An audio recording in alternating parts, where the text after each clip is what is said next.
नमस्कार, मैं जनभुक्ता शिवम गौतम। और अर्नब गोस्वामी की गिरफ्तारी के बाद अन्वय नायक के केस में एक बड़ा खुलासा हुआ है। खुलासा यह है कि अर्नब गोस्वामी के खिलाफ जो कुछ हो रहा है उसके पीछे उद्धव ठाकरे नहीं, सोनिया गांधी नहीं, बल्कि असली खिलाड़ी है शरद पवार। जी हाँ, शरद पवार इस पूरे खेल का मास्टर है और शरद पवार के ही इशारों पर यह सब हो रहा है। शरद पवार की पार्टी का गृह मंत्री अनिल देशमुख एक योजना बनाता है और उस योजना के तहत 40 पुलिस वाले मिलकर अर्नब गोस्वामी की गिरफ्तारी करते हैं। संजय मोहिते जो आईजी हैं, संजय मोहिते को लीड दी जाती है, लेकिन वास्तव में जो कार्य योजना को कार्यान्वित करने का जिम्मा दिया जाता है असिस्टेंट पुलिस इंस्पेक्टर सचिन बाजे को। ये वही सचिन बाजे है जो 16 साल तक निलंबित रहा और उससे पहले उसके ऊपर कस्टोडियल डेथ यानी कि हिरासत में हत्या का मामला चला था, जिसमें उसे दोषी पाया गया था। बाद में उसने अपील कर दी थी और निचले कोर्ट से उसको दोषी साबित कर दिया गया था। लेकिन परमबीर सिंह जैसे ही मुंबई पुलिस का कमिश्नर बनता है, सचिन बाजे को दोबारा से बहाल करा लेता है। ये जो सचिन बाजे है उसकी टीम में रह चुका है। दूसरी तरफ संजय राउत इसको लेकर कहता है कि जिस व्यक्ति का नाम अगर सुसाइड नोट में आ गया है तो उसे जेल में होना चाहिए। इसको लेकर भी सवाल उठ रहे हैं। लोग अब मांग कर रहे हैं कि जो शिवसेना के एक विधायक के ऊपर एक किसान ने आत्महत्या का आरोप लगाया था, आत्महत्या करते हुए आरोप लगाया था, उसकी गिरफ्तारी कब होगी। खैर, ये दूसरी बात है। बात करते हैं शरद पवार की। शरद पवार के साथ में अन्वय नायक की पत्नी अक्षता नायक ने कई मुलाकातें की और इनके कई सारे फोटो अब सोशल मीडिया पर घूम रहे हैं।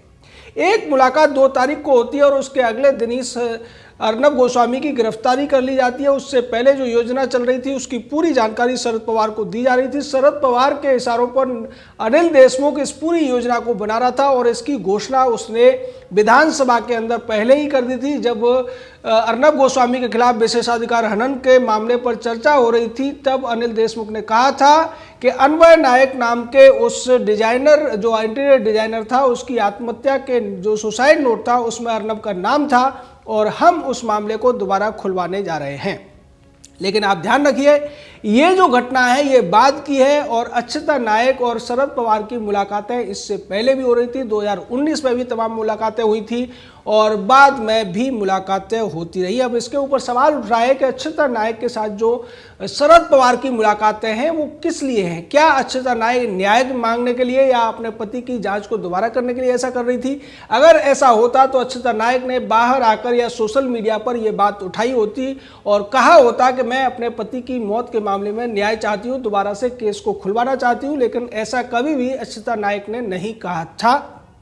दूसरी बात, जो भी फोटोग्राफ सामने आए थे उसमें अक्षता नायक गंभीर मुद्रा में नहीं बल्कि हंसती खिलखिलाती नजर आ रही है। इसका सीधा मतलब है कि ये जो मुलाकात थी वो किसी और वजह थी। क्या वो पार्टी में शामिल होना चाहती थी या किसी और वजह से ये सब हो रहा था? लेकिन अनिल देशमुख अक्षता नायक अन्वय नायक की बेटी से मुलाकात करते हैं गेस्ट हाउस में और उसके बाद वो केस को रीओपन करने की घोषणा कर देते हैं, जो निश्चित तौर पर कानूनी तौर पर सही नहीं था। कानूनी तौर पर इस मामले में कोर्ट में जाना चाहिए था, कोर्ट से इजाजत लेनी चाहिए थी और उसके बाद इस केस को खोलना चाहिए था। लेकिन चूंकि शरद पवार जो महाराष्ट्र के मुख्यमंत्री रह चुके हैं, उनका आदेश था, इसलिए इस आदेश को न तो गृह मंत्री टाल सकता था न ही महाराष्ट्र का मुख्यमंत्री उद्धव ठाकरे।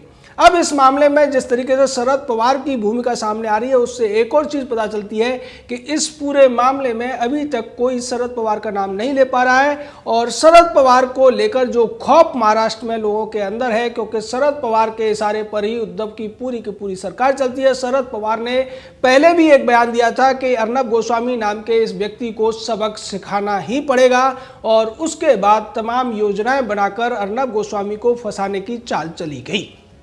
अब बात करते हैं ये मामला क्या है। दरअसल CPDL नाम की एक अंकोर प्राइवेट लिमिटेड करके एक कंपनी थी जिसका मालिक था अन्वय नायक और ये इंटीरियर डिजाइनिंग का काम करता था। इस व्यक्ति ने ठेका लिया था अर्नब गोस्वामी का स्टूडियो बनाने का और उसमें जो कॉन्ट्रैक्ट हुआ था उसमें ये बात थी कि जब तक पूरा काम नहीं होगा, पूरा पेमेंट नहीं होगा, 90% पेमेंट अर्नब गोस्वामी की कंपनी इसकी कंपनी को कर चुकी थी। 83 लाख रुपए बाकी थे। इस व्यक्ति का 4 करोड़ रुपए किसी दूसरे व्यक्ति पर था और 50-60 लाख और किसी व्यक्ति पर, टोटल 5.5 लाख रुपए की देनदारियां थी। लेकिन जिस तरीके से उसने सुसाइड नोट में ये कहा कि मैं सुसाइड इसलिए कर रहा हूं क्योंकि मेरे जो देनदारियों वाले हैं वो पैसा नहीं चुका रहे हैं, सवाल यह बनता है कि क्या इस तरीके से कोई व्यक्ति किसी का भी नाम ले देगा तो क्या उसको जेल हो जाएगी, क्या उसको सजा हो जाएगी? नहीं, ऐसा नहीं होता है। इसके लिए कानूनी प्रावधान है। तमाम जो कानून है 306 का, उसके अलावा बाद में जो सुप्रीम कोर्ट के तमाम डिसीजंस हुए हैं वो केस लॉ के तौर पर काम करते हैं और वहाँ स्पष्ट तौर पर लिखा हुआ है कि किसी भी व्यक्ति को तब तक जिम्मेदार नहीं ठहराया जा सकता जब तक कि उस व्यक्ति जिसने आत्महत्या की है उसकी आत्महत्या में और उस व्यक्ति की भूमिका में सीधा संबंध नहीं हो और सकारात्मक संबंध नहीं हो। यानी कि अगर कोई व्यक्ति सीधे तौर पर उसको प्रेशर डाल रहा है, उसको दबाव डाल रहा है और उस दबाव की वजह से आत्महत्या हो रही है तो निश्चित तौर पर उस व्यक्ति को सजा होगी। लेकिन अगर किसी व्यक्ति से कुछ महीने पहले या किसी बात पर कोई झगड़ा हुआ और उसका वो नाम लेता है और उस व्यक्ति के जो एक्शन है वो इसमें सीधे तौर पर इन्वॉल्व नहीं माना जाता है तो उसको सजा नहीं हो सकती। और यही वजह थी कि जो जांच अधिकारी था उसने अर्नब गोस्वामी और बाकी के 2 लोगों को इस मामले में दोषी नहीं पाया था। लेकिन चूंकि एनसीपी के नेता शरद पवार अपने आप को महाराष्ट्र का बहुत बड़ा लीडर मानते हैं और उनकी कोशिश हमेशा ये रहती है कि विपक्षी पार्टियों को किस तरीके से पटकनी देनी है, यहाँ शरद पवार की एक और चाल सामने आ रही है। वो ये है कि इस मामले में अर्नब गोस्वामी को तो अंदर करना ही है, बल्कि एनसीपी की पूरी योजना ये है कि अब इस मामले में देवेंद्र फडणवीस और भाजपा के भी कुछ नेताओं के नाम लिए जाएं और ये कहा जाए कि जो जांच अधिकारी था उस पर दबाव डालने का काम तत्कालीन मुख्यमंत्री देवेंद्र फडणवीस ने किया था, तमाम नेताओं ने किया था और इस तरीके से उनको भी आरोपी बनाया जाए, उनको भी इस मामले में फंसाया जाए। इस बात के पूरे संकेत अब मिलते हुए दिखाई दे रहे हैं। निश्चित तौर पर ये जो कुछ हो रहा है वो शरद पवार के ही इशारे पर हो रहा है, शरद पवार की ताकत से हो रहा है। अगर अक्षता नायक की बात की जाए, वो जिस तरीके से उनसे मिलती है, जिस तरीके के फोटोग्राफ सामने आते हैं, हंसती खिलखिलाती नजर आ रही हैं, वहां ऐसा नहीं लगता कि वो अपने पति के लिए न्याय मांग रही हैं। दूसरी तरफ जो अर्नब गोस्वामी की कंपनी है उसने जो कॉन्ट्रैक्ट साइन किया था सीपीडीएल के साथ में, उसमें स्पष्ट तौर पर लिखा हुआ था कि जब तक पूरा काम नहीं हो जाएगा पूरा पेमेंट नहीं होगा।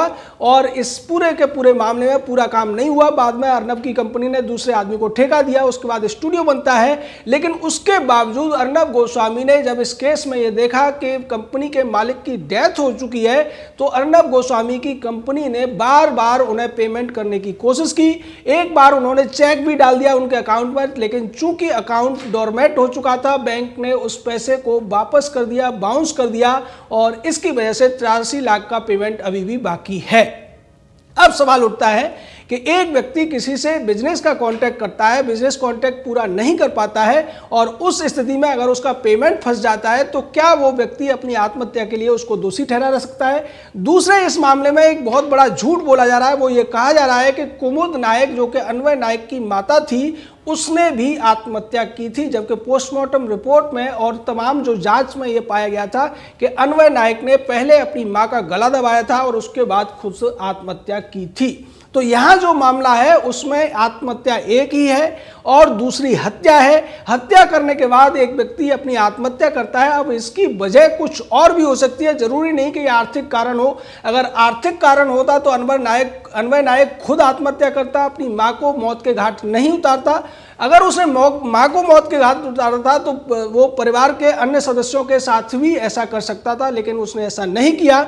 इसका मतलब ये है कि कुछ न कुछ और कारण रहे थे और बाद में जो सुसाइड नोट के तौर पर पेश किया गया था उस पर भी सवाल उठे कि आज तक इतनी बड़ी जांच होने के बाद, इतना समय बीतने के बाद भी इस मामले में इस बात की पुष्टि नहीं की गई कि जो सुसाइड नोट मिला था वो अन्वय नायक के ही हैंडराइटिंग में था।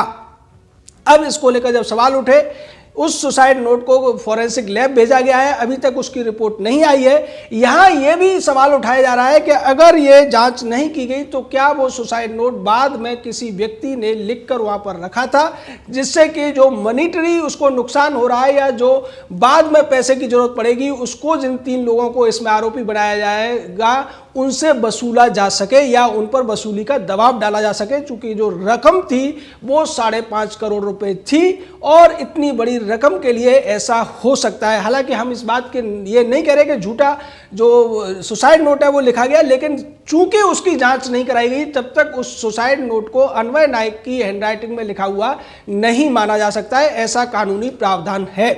अब इतना सब होने के बावजूद जिस तरीके से अर्नब गोस्वामी के खिलाफ केस रीओपन किया गया है, कानूनों को ताक पर किया गया है, गृह मंत्री खुद इसमें, जो महाराष्ट्र का गृह मंत्री है, इन्वॉल्व है, उसके अलावा 40 लोगों की टीम लगाई जाती है। शरद पवार पूरे मामले पर चुप्पी साधे हुए हैं, जबकि शरद पवार ने कई मुलाकातें इस दौरान अन्वय नायक की पत्नी अक्षता नायक के साथ की हैं। तो सवाल यह उठता है कि शरद पवार ही इस खेल का मुखिया या इस खेल का कर्ता धर्ता कैसे नहीं हो सकता है। शरद पवार की जो ताकत है उसको लेकर किसी को संदेह नहीं है, क्योंकि शरद पवार के आगे उद्धव ठाकरे पूरी तरीके से लाचार श्री बना हुआ है और इसी वजह से उद्धव ठाकरे भी पहले से अर्नब गोस्वामी से परेशान था।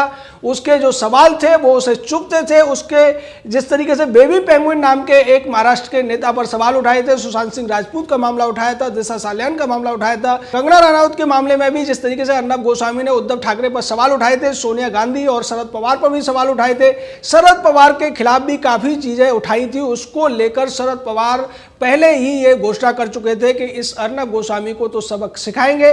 उद्धव ठाकरे पहले से कह रहे थे, लेकिन उसका कोई असर नहीं हो रहा था। शरद पवार के कहते ही अनिल देशमुख एक्शन में आया और उसने ये बड़ी योजना को अंजाम दिया। इसके साथ साथ एनसीपी की जो दूसरी योजना है कि भारतीय जनता पार्टी के नेताओं, खासकर देवेंद्र फडणवीस को भी इस मामले में फंसाकर वो एक पटकनी देने की सोच रहे हैं, क्योंकि अगर ये बात जैसा कि उन्होंने कहा है, ये इस बात को वो मामला बना देंगे और इसको बनाने की पूरी कोशिश कर दी गई है, क्योंकि जिस जांच अधिकारी ने इस मामले की जांच की थी, क्लोजर रिपोर्ट लगाई थी, उसको पहले ही गिरफ्तार कराया जा चुका है और उस पर अब ये दबाव बना रहे हैं कि वो ये बयान दे दे कि हमें ऐसा करने के लिए मुख्यमंत्री कार्यालय की तरफ से या मुख्यमंत्री की तरफ से आदेश आया था। यानी इस पूरे मामले में न केवल अर्नब गोस्वामी को घेरने की कोशिश है, बल्कि पूरी की पूरी भाजपा को, खासकर भाजपा के जो मुख्यमंत्री रहे हैं देवेंद्र फडणवीस, उनके माध्यम से शरद पवार अपने लिए राजनीतिक फायदा उठाने के लिए इस पूरे खेल को खेलते हुए नजर आ रहे हैं। लेकिन मामला चूंकि हाईकोर्ट पहुंच चुका है, हाईकोर्ट में तमाम दलीलों में यह साबित हो गया है कि जिस तरीके से, जिस गैरकानूनी तौर पर महाराष्ट्र के गृह मंत्रालय ने, महाराष्ट्र की पुलिस ने इस मामले को खोला है, वो गलत है। पहले इस मामले को खोलने के लिए अदालत से परमिशन लेनी पड़ेगी, जिसके लिए महाराष्ट्र पुलिस पहले ही अदालत पहुंच चुकी है। पर अर्नब गोस्वामी की जो गिरफ्तारी है उसको ज्यादा देर तक ये रख नहीं सकते हैं। अर्नब गोस्वामी को जल्द ही बाहर आने का जो रास्ता है वो पूरी तरह साफ हो गया है। अदालत में जो दलीलें दी गई हैं उसके आधार पर अदालत अब उनके पक्ष में ही फैसला सुनाएगी, ऐसी पूरी संभावना है। लेकिन महाराष्ट्र में जो कुछ हो रहा है, शरद पवार के षड्यंत्र से जो कुछ हो रहा है, अब वो सब उजागर हो चुका है और शरद पवार की कलई खुल चुकी है। जय हिंद, जय भारत।